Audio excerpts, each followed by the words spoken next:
یہ عقلی اور نقلی دلیل. اس پر میں ایک مثال اور آپ کو عقل سے دوں.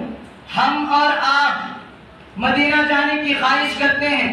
اللہ تبارک و تعالی ہمارے آپ کے سب کے اس خواہش کو، اس تمنا کو پوری فرمائے.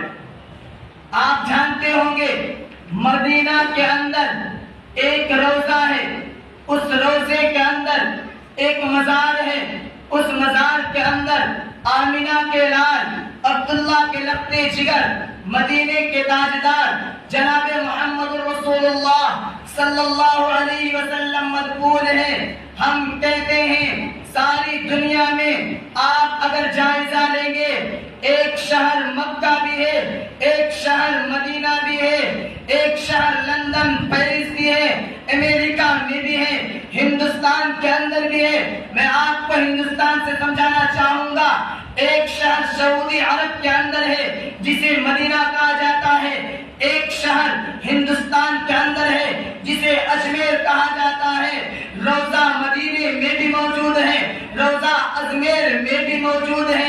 لیکن ہم آپ سے پوچھیں گے، بتاؤ تو ذرا، جو مدینے کا مقام ہے کیا وہ مقام اجمیر کا ہے؟ آپ میں سے ہر بندہ کہے گا نا نا نا.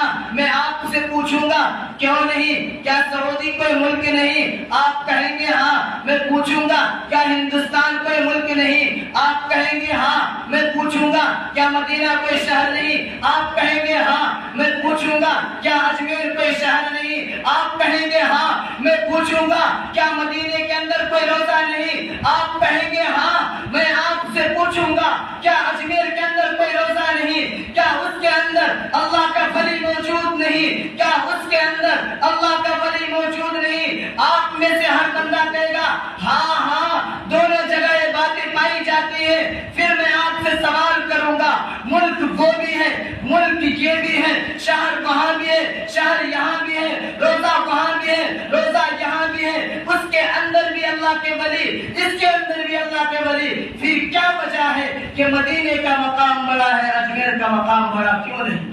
بس اس کی ایک ہی وجہ ہے کہ مدینے کے روضے کے اندر آمینہ کے لال کملی والے کی سرکار موجود ہے، جبکہ اجمیر کے روضے کے اندر آمینہ کا لال نہیں، خواجہ معین الدین چشتی رحمۃ اللہ علیہ موجود ہے.